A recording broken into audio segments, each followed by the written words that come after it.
네, 우리는 지난 주일까지 성령 받을 준비를 했었습니다. 기억나시죠? 우리는 지난 주일까지는 성령 받을 준비를 했어요. 성령을 주시겠다고 약속하신 그 하나님의 약속을 우리는 붙들어야 된다라고 했고요. 그리고 우리는 우리의 죄를 뭐 해야 된다 했어요? 회개해야 된다 했어요. 그리고 우리는 공동체의 준비로서 서로 뭐 해야 된다? 하나 되어야 된다. 우리는 연합해야 된다라고 말했고요. 마지막으로 목마른 자의 그 갈급한 심령으로 성령 받기를 우리가 사모할 때 우리는 마가의 다락방에 임했던 그 성령의 충만함을 받게 될 것이다 라고 우리가 말하면서 성령 받을 준비를 우리는 지난 시간까지 했음을 기억하시면 아멘 하시기 바랍니다. 우리는 성령 받을 준비를 그렇게 했어요. 그리고 우리는 정말로 이번 성령 부흥성회를 통해 오로지 기도에 힘쓰고 미스바의 그 기도처럼 전심으로 그 성령을 구했을 때 성령 받으신 분들은 아멘, 성령 충만함도 받으신 분들도 아멘. 우리는 이번 성령 부흥성회를 통해 성령 받은 줄로 믿습니다. 성령의 충만함을 다시 한번 받게 된 줄로 믿습니다. 자, 그렇다면 우리가 이번에 그 성령 부흥성회를 통해 분명히 성령을 받았고 성령의 충만함이 다시 한번 우리에게 임했는데, 그렇다면 여러분, 우리는 이 성령 충만함을 받게 되었다라면 우리는 이제 앞으로 어떻게 변화되게 될까? 우리는 성령 받은 자로서 우리는 앞으로 어떤 삶을 살게 될까? 우리는 성령을 받게 되었다라고 할 때 우리는 흔히 보통 이렇게 대답을 합니다. 목사님, 성령 받으니까 기도가 너무 잘 돼요. 막 기도가 막 열려요. 막 기도하는데 막 기도가 더 깊어지고 오래 하게 돼요. 그런 느낌이 있으신 분들은 아멘 하시기 바랍니다. 그리고 막 성령 받으니까 목사님 찬양할 때 너무 행복해요. 찬양하는 시간이 너무 좋아요. 이렇게 말씀하시는 분도 있을 것이고요. 그리고 막 예배가 너무 기다려져요. 막 예배 오는 게 너무 설레요, 목사님. 예배 시간이 너무 제 자신이 뜨거워진 것 같아요. 이렇게 고백하는 분들도 있어. 그리고 말씀을 들을 때 목사님 이제 말씀이 너무 잘 들려요. 말씀 듣는데 모든 말씀이 나에게 하시는 말씀 같아요. 뭐 이런 증세가 나타나기도 하실 겁니다. 근데 여러분, 우리가 성령을 받게 되면 물론 지금 말씀드린 증세도 나타날까요? 나타날까요? 제가 지금 말씀드린 증세들이 막 나타날 거예요. 기도하는데 막 기도가 막 더 깊어지고 찬양하는데 너무 행복해지고 예배가 막 기다려지고 말씀이 너무 잘 들리는 이런 은혜가 우리에게 성령이 임하면 임하게 될 줄로 믿으시길 주님으로 축복합니다. 근데 물론 이런 증세들도 나타나는데요. 근데 우리가 성령 충만함을 받으면요, 이렇게 교회 안에서만 증세가 나타나지 않아요. 우리가 예배할 때만 이런 성령 충만의 증세가 나타나질 않습니다. 반드시 이 성령 충만함을 받게 되면요, 이 성령 충만의 증세는 교회 밖으로도 이어지게 될 줄로 믿으시길 주님으로 축복합니다. 우리가 성령의 충만함을 받으면요, 교회 안에서만 그 효과를 보는 것이 아니라요, 그 성령 충만의 증세가 반드시 교회 밖으로도, 저 세상에서도 우리가 성령 충만함을 받은 그 증세들이 나타나게 된다라는 것을 믿으시면 아멘 하시기 바랍니다. 그 증세는 반드시 밖으로도 드러나게 된다라는 거예요. 그리고 여러분, 오늘 본문 이 사도행전은요, 바로 우리가 이게 성령 받았을 때의 그 증세가 우리 안에서만 이루어지고 끝나는 것이 아니라 우리 밖으로, 또 교회 밖으로, 저 세상으로 그 증세가 나타나게 된다는 것을 보여주고 그 증거를 기록한 성경이 바로 이 사도행전인 줄로 믿으시길 주님으로 축복합니다. 이 사도행전은요, 성령을 받고 성령을 받은 자들에게서 나타났던 그 후의 증세들을 아주 자세하게 기록한 본문이 바로 이 사도행전이다라는 것이죠. 여러분, 사도행전 2장까지는요, 우리가 성령 받을 준비를 하는 제자들의 모습이 나오고, 그리고 성령이 그들에게 임하는 그런 장면을 기록하고 있는 것이 사도행전 2장까지 기록이 되어져 있습니다. 그리고 사도행전 3장부터 그리고 그 마지막 절인 사도행전 28장까지는 어떤 이야기가 기록되어져 있느냐? 3장부터는 어떤 이야기가 기록되어져 있냐면 성령을 받은 제자들과 교회들이 어떤 모습으로 살아가고 있는지, 그 모습을 기록하고 있는 성경이 바로 이 사도행전이다라는 것이에요. 그래서 여러분, 저는 오늘부터 한 5주 정도를 우리가 성령을 받았잖아요. 우리가 성령 충만함에 이르게 되었잖아요. 그러니까 우리가 성령 받은 자로서, 성령 충만함을 받은 자로서 우리가 과연 그 이후에는 어떤 변화가 일어나야 되고 어떤 삶을 살아야 되고 우리 교회는 어떤 모습으로 걸어가야 되는지, 그것에 대해서 이 사도행전의 말씀들을 통해서 한번 은혜를 나눠보기를 원합니다. 그래서 그 첫 번째 시간으로서 우리가 성령 받은 이후에 우리에게 나타나야 되는 가장 첫 번째 모습은 어떤 모습이냐? 자, 따라합니다. 담대한, 더 크게, 담대한 증인으로 세워지게 됩니다. 우리는 성령 받았다라고 한다면, 우리가 성령 충만에 이르게 되었다라고 하면 우리는 어떻게 변해야 되느냐? 담대한 증인으로서 세워지게 되고 변화되게 될 줄로 믿습니다. 오늘 본문은요, 성령을 받은 초대교회가 마주하게 되는 첫 번째 어떻게 보면 공식적인 위협과 그 박해가 그들에게 찾아오게 되는데, 그들에게 찾아오는 첫 번째 그 위협과 박해 앞에 교회와 성도들이 어떻게 반응하고 있는지를 보여주고 있는 그런 장면이 오늘 본문에 기록되어져 있습니다.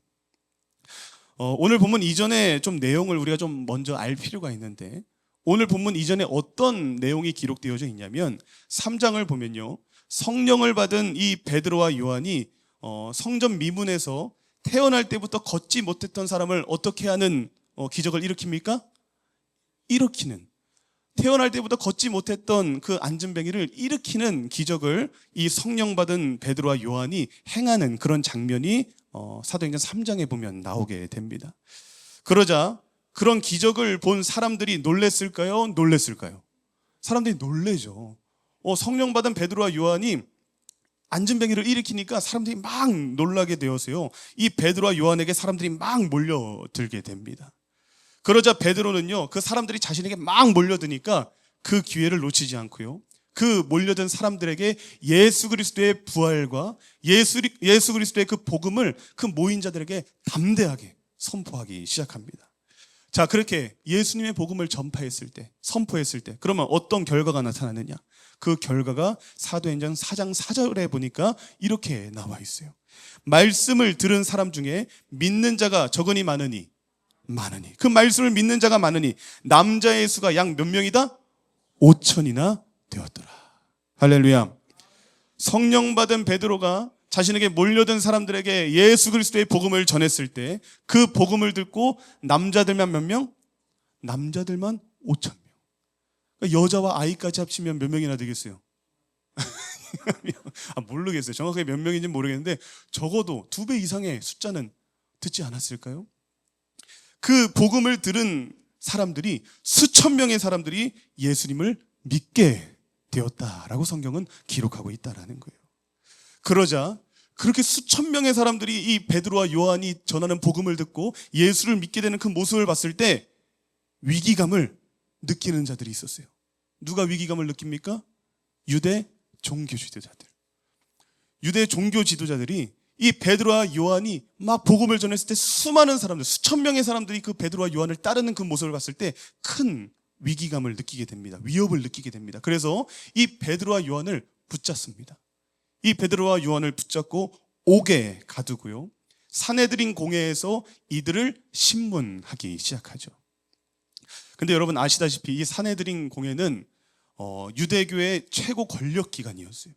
그렇기 때문에 이 산헤드린 공회는요, 생사 여탈권을 그들이 가지고 있어요. 사람 한 사람을 죽일 수도 있고요, 살릴 수도 있고요, 아주 강력한 권력을 가지고 있는 기관이 바로 이 산헤드린 공회였다라는 거예요. 그래서 이들은 이 베드로와 요한을 뭐 하고 싶었던 걸까요? 죽이고 싶었겠죠. 이렇게 자신들에게 큰 위협을 주는, 사람들이 이 복음을 받아들이고 예수를 따르게 만드는 이들을 제거하고 싶었던 거예요. 그런데 여러분, 아무리 산헤드린 공회라 할지라도 이 베드로와 요한이 베푼 그 기적으로 말미암아 일어나게 된 그 앉은뱅이가 떳떳하게 저기 앞에 서 있고, 그 백성들이 그 모습을 보고 수천 명의 사람들이 이미 이 베드로와 요한의 말을 다 믿고 그들을 지금 따르고 있는 그 상황 속에서, 한 10,000명의 사람들이 지금 베드로와 요한을 막 따르고 있는 그런 상황 속에서 이 베드로와 요한을 아무리 산헤드린 공회라고 할지라도 함부로 이들을 죽일 수 있을까요? 없을까요? 함부로 죽일 수가 없는 거예요. 갑자기 이 베드로와 요한을 죽이게 되면 그 베드로와 요한을 따르던 사람들이 폭동이라도 일으킬까 봐 이들은 어쩔 수 없이 이들을 죽일 수가 없게 되었습니다. 그래서 이들은 어떻게 하느냐? 이 베드로와 요한을 결국 풀어주게 됩니다.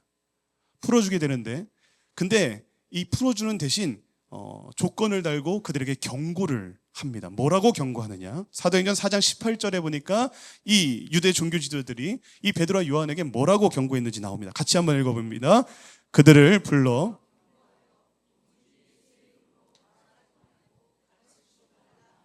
아멘. 도무지 예수의 이름으로 말하지도 말고 가르치지도 말라라고 경고했다라는 거예요. 너희들 이제 나가서 절대 예수의 이름 말하지 마. 예수의 이름으로 아무 짓도 하지 마. 예수의 이름으로 가르치지도 말고 너희들 이제 앞으로 예수의 이름 입 밖으로도 꺼내지 마. 라고 이들은 경고합니다. 근데 여러분, 이 경고는요, 단순한 경고가 아니라 이들의 생명을 위협하는 그런 협박과도 같은 그런 경고였어요.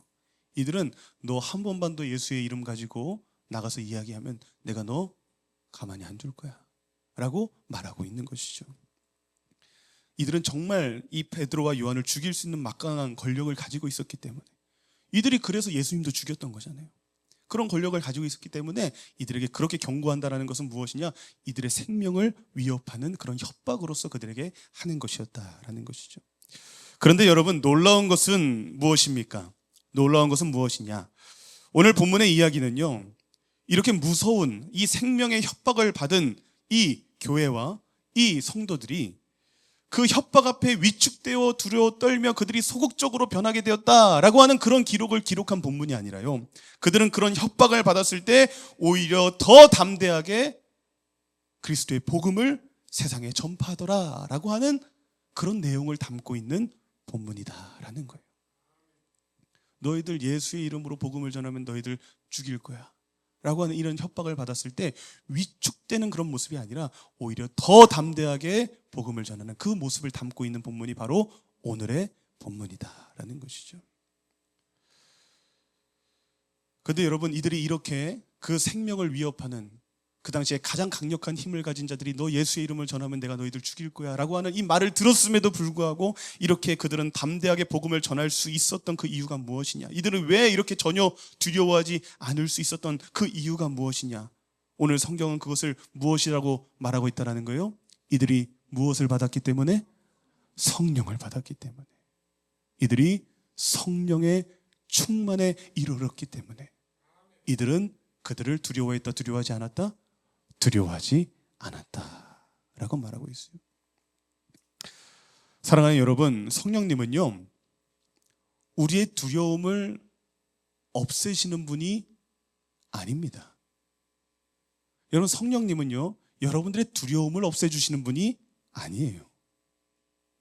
성령님은 어떤 분이시냐? 여러분들의 두려움을 없애주시는 분이 아니라 여러분들이 하나님을 더 크게 바라보게 하시는 분이신 줄로 믿으시길 주님으로 축복합니다.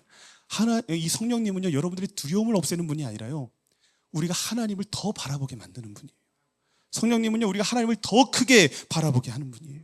우리가 문제를 크게 바라보던 우리의 인생이, 성령님은 우리에게 들어오셔서 어떤 역사를 하시느냐? 그 문제보다 더 크신 하나님을 바라보게 하시는 그 역할을 하는 분이 누구냐? 성령님이시다라는 거예요. 그리고 그 하나님을 우리가 더 크게 바라볼 때 우리 안에 있던 두려움은 어떻게 되는 거예요? 자연스럽게 사라지게 된다는 거예요. 성령님은 단순히 여러분들의 두려움을 사라지게 해주시는 분이 아니에요. 여러분들이 하나님을 더 바라보게 만드는 분이다. 여러분, 우리가 성경을 보면요, 우리는 두 명의 베드로를 보게 됩니다. 이 베드로가 한 사람이지만 두 사람인 것처럼 이 성경에는 기록이 되어져 있어요.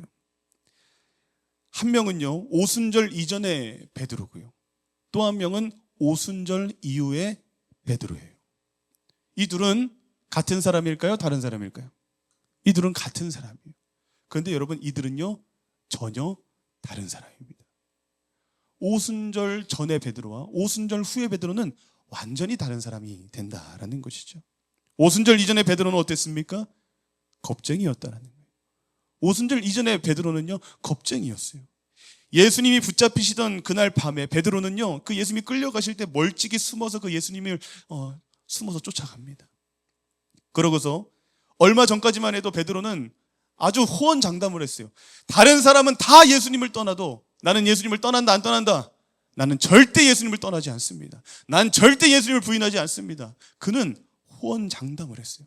내 손에 장을 지집니다라고 말하면서 그는 예수님을 절대 나는 떠나지 않을 것이다 라고 당당하게 말했던 사람이에요. 그런데요, 그랬던 베드로고요, 그 예수님을 숨어서 이렇게 쫓아가다가 그 예수님이 막 잡히셔서 막 신문을 받고 있는 그 모습을 보고 있어요. 그런데 어떤 작은 여종 하나가, 어린 여종 하나가 갑자기 베드로를 보면서 이렇게 묻는 거예요. 당신 예수님을 따르던 사람 아닙니까? 라고 이렇게 베드로에게 말하는 거예요. 그랬을 때 베드로는 그 여종의 그 질문 앞에 그 순간 즉시 두려움에 벌벌 떨며 무너지게 됩니다. 그러고서 뭐라 그러는 거예요? 막 손사래를 치면서 아니야, 너 사람 잘못 봤어. 나 예수님 따르는 사람 아니야 라고 말하면서 막 부인을 하는 거예요. 그리고 두 번째 물어보고 세 번째 물어보니까 베드로는 계속해서 아주 자신이 절대 예수님을 따르던 사람이 아니라고 맹세까지 하면서 너 사람 잘못 봤어. 나 예수님 따르는 사람이 아니야 라고 그는 예수님을 철저하게 부인을 했다는 거예요. 예수님을 철저하게 부인을 했다는 거예요. 그리고 그렇게 세 번째 예수님을 부인했을 때 뭐가 울었어요? 닭이 울었다라는 거예요. 닭이 울었을 때 베드로는 예수님이 하신 그 말씀이 생각나는 거죠. 네가 닭이 울기 전에 나를 3번 부인할 것이다. 그래서 베드로는 밖으로 나가서 통곡하며 울며 그 자신의 그 무너짐 앞에 그는 슬피 우는 그 모습을 우리는 성경을 통해서 발견할 수 있게 된다라는 것이죠. 그렇다면 여러분, 왜 베드로는 이렇게 예수님을 부인한 겁니까? 베드로는 왜 이렇게 무너지게 된 겁니까? 베드로는 왜 이렇게 예수님을 모르는 척한 겁니까? 왜 그렇습니까, 여러분? 베드로가 예수님을 사랑하지 않아서 그랬던 걸까요? 아니면 베드로가 내가 예수님을 절대 부인하지 않겠습니다, 나는 절대 예수님을 버리지 않습니다 라고 고백했던 그 고백이 거짓말이었을까? 아니에요, 여러분. 베드로는 정말 예수님 사랑했어요. 그리고 그의 고백은요, 진심이었어요. 나는 정말 예수님을 버리지 않겠다. 그는 진심으로 고백했던 거예요. 그런데 여러분, 그 베드로가 왜 무너지게 된 겁니까? 왜 무너지게 된 겁니까? 왜냐하면요, 그 순간 베드로의 눈에는 누가 더 커 보였던 거예요? 자, 1번 예수님이 더 커 보였다. 2번 사람들이 더 커 보였다. 베드로는 그 순간 사람을 더 크게 보는 거예요. 예수님이 더 크게 보이는 것이 아니라 자신을 위협하는 그 사람이 더 크게 보이는 거예요. 그리고 그 순간 베드로는 사람이 더 커 보이자 그의 마음 가운데 두려움이 엄습하게 되었고, 그 두려움이 들어왔을 때 그는 결국 예수님을 부인하는 인생으로 변화되고 말게 되었다라는 것이죠. 이것이 오순절 마가의 다락방에서 성령 받기 전에 보여줬던 베드로의 모습이었어요. 베드로는 무지하게 겁쟁이였어요. 그런데 여러분, 이 베드로가요, 몇 주밖에 지나지 않았어요. 시간이 얼마 지나니까 이 베드로는요, 똑같은 예루살렘에서 똑같은 유대인과 똑같은 그 종교 지도자들 앞에 서게 됩니다. 변한 건 없어요. 똑같은 상황이에요. 똑같은 장소예요. 똑같은 사람들 앞에 서게 됩니다. 그리고 똑같은 장소에도 똑같은 상황과 똑같은 사람들 앞에서 뭐라고 외치느냐?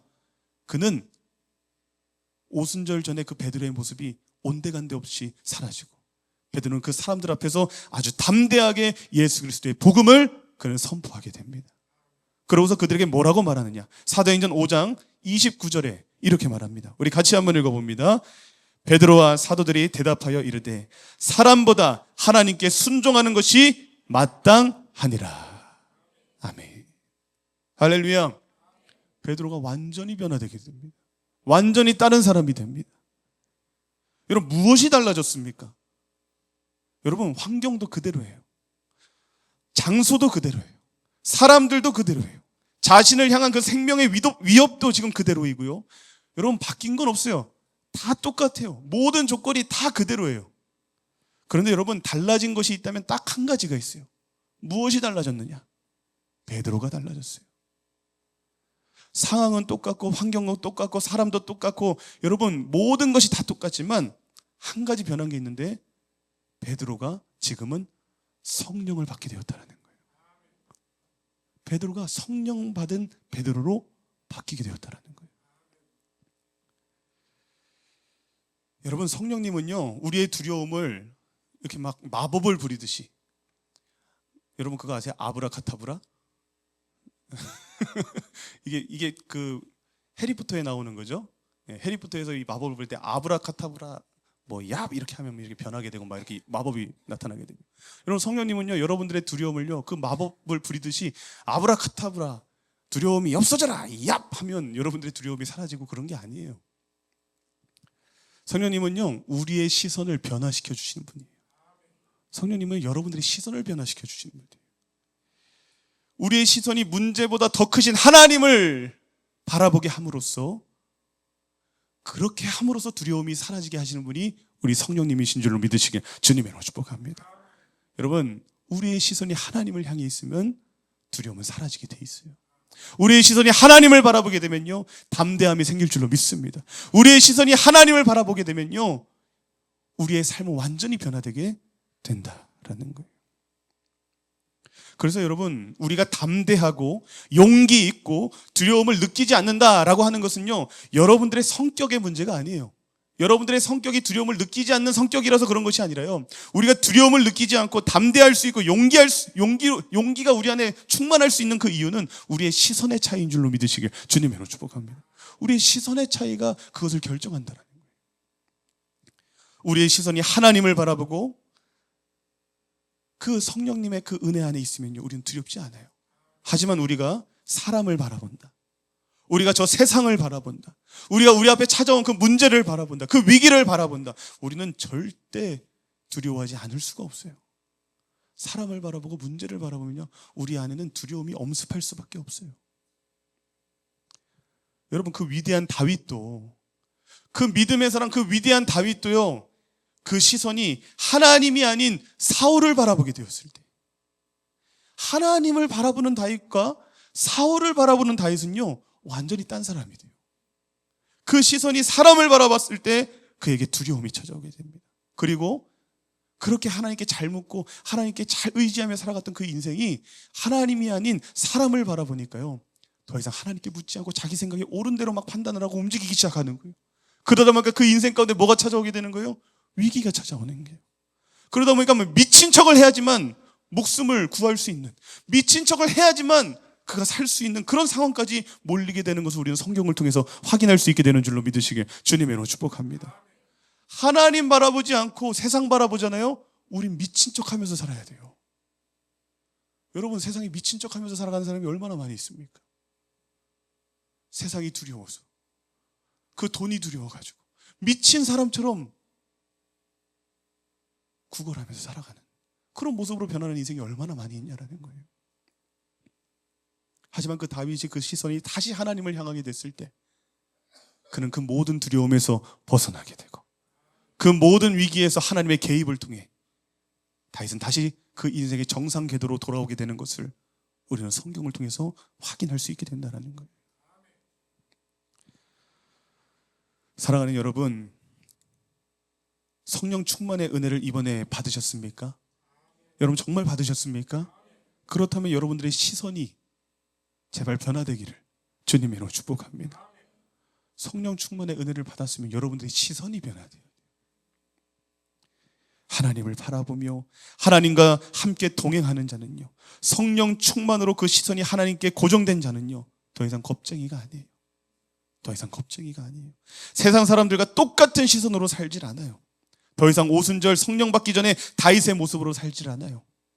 이제 성령 받은 자는요, 하나님을 바라보는 자는요, 이제 담대하게 성령을 받은 그 오순절 이후의 베드로처럼, 골리앗 앞에서의 다윗처럼, 저 풀무불 앞에서의 그 다니엘과 세 친구처럼, 저 아람의 군대 앞에 저 엘리사처럼 담대하게 그 모든 문제를 맞이하게 될 줄로 믿습니다. 그리고 그 모든 문제를 담대함으로 맞아 드리는 것으로 끝나는 것이 아니라, 우리가 그 하나님을 온전히 바라보고 성령 충만에 이르게 되면 하나님의 강력한 개입이 우리의 인생 가운데 임하게 될 줄로 믿으시길 주님의 이름으로 축복합니다. 성령 충만하여 하나님을 바라보며 하나님을 의지하는 인생 속에 하나님은 강력하게 개입해 주실 것이고, 우리의 모든 그 전쟁에서 하나님은 반드시 승리하게 하실 줄로 믿으시길 주님의 이름으로 축복합니다.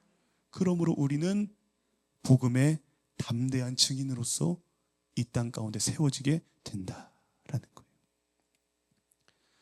여러분, 오늘 본문을 보면요, 베드로와 요한은 산헤드린 공회에서 이 종교 지도자들에게 더 이상 예수를 말하지 마라, 너 더 이상 예수의 이름으로 가르치지도 말고, 너 예수의 이름을 입 밖으로 꺼내게 되면 내가 너희를 가만히 두지 않겠다 라고 하는 그 경고와 협박을 받고 나서 이제 풀려나게 됩니다. 그리고 풀려나고 이 베드로와 요한은요, 바로 다시 초대교회 성도들이 모여있는 그곳으로 바로 가게 됩니다. 그러고서는 그들은 어떻게 합니까? 24절에 보니까 성도들과 함께 한 마음으로 기도하기 시작합니다. 그들은 그 협박을 받고 돌아와서요, 다른 거 하지 않고요, 다 같이 모여가지고 그 성도들과 함께 한 마음으로 기도하기 시작해요. 그런데 그 기도의 내용을 보니까요, 뭐라고 기도하고 있느냐? 여러분, 아마 우리가 기도했다면, 그런 상황 속에서 그런 협박을 받고 그런 생명의 위협을 받는 상황 속에서 우리가 기도를 한다면 우리는 아마 이렇게 기도할 거예요. 하나님, 이 박해와 핍박에서 우리를 벗어나게 하여 주시옵소서. 하나님, 저 종교 지도자들, 하나님, 저들의 마음을 돌려 주시옵소서. 하나님, 이 위협과 이 박해 속에서, 이 어려움 속에서 하나님, 우리가 벗어나게 하여 주시옵소서. 우리라면 아마 그렇게 기도하겠죠. 우리에게 그런 박해와 그런 위협과 그런 위기와 그런 어려움이 찾아오면요, 하나님, 이 위기에서 벗어나게 해주세요. 하나님, 이 문제를 해결해 주세요. 우리는 아마 이렇게 기도할 겁니다. 지금도 아마 우리는 그렇게 기도하고 있을 거예요. 그런데 여러분, 성령 충만한 이 베드로와 이 초대교회 성도들은요, 어떻게 기도하고 있느냐? 그 기도의 내용을 보니까 참 충격적입니다. 이렇게 기도해요. 29절 보니까 이렇게 말합니다. 종들로 하여금 담대히 하나님의 말씀을 전하게 하여 주시옵소서. 여러분, 이게 맞는 기도입니까? 복음을 전하면 죽는다라고 했는데, 너희들 예수 그리스도의 복음을 전하면 내가 너희들 절대 가만히 두지 않을 거야 라고 그런 위협을 받고 왔는데, 이들은 지금 뭐라고 기도하고 있어요? 하나님, 그 위협으로부터 벗어나게 하여 주시옵소서. 하나님, 저들의 그 마음이 변하게 하여 주시옵소서. 이렇게 기도하지 않는다는 거예요. 그들은 뭐라고 기도하냐? 하나님, 내가 더 담대하게 하나님의 말씀을 전하게 하여 주시옵소서. 환경을 바꿔달라고 기도하지 않아요. 뭐라고 기도하느냐? 하나님, 나를 변화시켜 주시옵소서. 상황을 바꿔달라고 기도하지 않아요. 하나님, 나를 바꿔주세요. 나를 어떻게 바꿔달라? 어떤 상황 속에서도, 어떤 환경 속에서도 더 담대하게 하나님의 말씀을 전할 수 있도록, 하나님, 상황이 아니라 나를 바꿔주시옵소서. 내가 더 담대하게 복음을 전할 수 있는 인생으로 변화될 수 있도록 하나님, 나를 변화시켜 주세요. 여러분, 이것이 성령 충만한 자의 기도인 줄로 믿으시길 주님의 이름으로 축복합니다. 이것이 성령 충만한 자의 기도예요. 여러분들의 기도는 지금 어떻습니까? 여러분들은 지금 무엇을 놓고 기도하고 계십니까? 상황을 바꿔달라고요? 재정의 문제를 해결해달라고요? 이 질병을 제발 좀 고쳐달라고요? 아니요. 우리는 이 상황 속에서도 우리는 하나님의 복음을 선포할 수 있는 인생으로, 아무리 상황이 어렵고 힘들어도 하나님, 내가 그 모든 상황을 극복할 수 있는 나로 변화시켜 주시옵소서 라고 기도해야 된다는 거예요. 성령 충만한 자는 상황과 환경을 바꿔달라고 기도하지 않습니다. 그 상황과 환경으로 이겨낼 수 있도록 나를 바꿔달라고 기도하는 것이 진짜 그리스도인의 모습이다 라는 거예요. 여러분, 그렇잖아요. 여러분, 기도해 보셔서 아시잖아요. 상황이 쉽사리 바뀝니까? 안 바뀌어요. 상황은 바뀌지 않습니다. 환경도 바뀌지 않습니다. 문제도 다 그대로입니다. 나를 괴롭히는 자도 그대로 있고요, 질병도 그대로 있고요, 가정의 문제도 그대로 있고요, 재정의 문제도 그대로 있어요. 그런데 여러분, 성령이 임하시면 다른 것들은 다 그대로일지라도 반드시 바뀌는 것이 있어요. 내가 바뀐다라는 거예요. 내가 바뀐다. 두려움에 사로잡혀 있었던 내가 담대해질 것이고, 사람과 세상의 눈치를 보던 내가 이제 사람이 아닌 하나님을 의식하는 인생으로 변화될 것이고, 상황과 환경 앞에 원망하던 내가 이제는 더 이상 상황과 환경 속에서 내 인생의 블레셋을 단숨에 물리쳐 주실 그 하나님을 신뢰하는 인생으로 우리가 변화될 줄로 믿으시길 주님의 이름으로 축복합니다. 여러분, 오늘도 하나님은요 우리에게 너희의 상황과 환경을 바꿔주시겠다라고 그런 약속은 하시지 않아요. 하나님, 우리에게 무엇을 약속하십니까? 먼저 내가 너를 바꿔주겠다. 내가 먼저 너를 바꿔주겠다라고 주님은 약속하고 계시는 줄로 믿으시길 주님의 이름으로 축복합니다. 그리고 그렇게 변화된 나를 통해 하나님은 어떻게 해주십니까? 내가 먼저 변화되고 하나님은 나를 먼저 변화시킨 다음에 하나님은 어떻게 일하시느냐? 그 변화된 여러분 한 사람을 통해서 여러분들의 가정이 바뀌게 될 줄로 믿습니다. 여러분들이 그 변한 그 여러분 한 사람을 통해서 여러분들의 그 일터가 바뀌게 될 줄로 믿습니다. 여러분들의 교회가 바뀌게 될 것이고요. 여러분들의 지역사회가 바뀌게 될 것이고요. 변화된 여러분들을 통해 이 세상은 변화되게 될 줄로 여러분 정말로 믿으시길 주님의 이름으로 축복합니다. 성령 받은 나의 변화를 통해서 여러분 주변이 변화되게 된다는 거예요. 내가 바뀌면 그제서야 그 바뀐 나를 통해 여러분들의 상황과 환경이 바뀌어지기 시작한다는 거예요.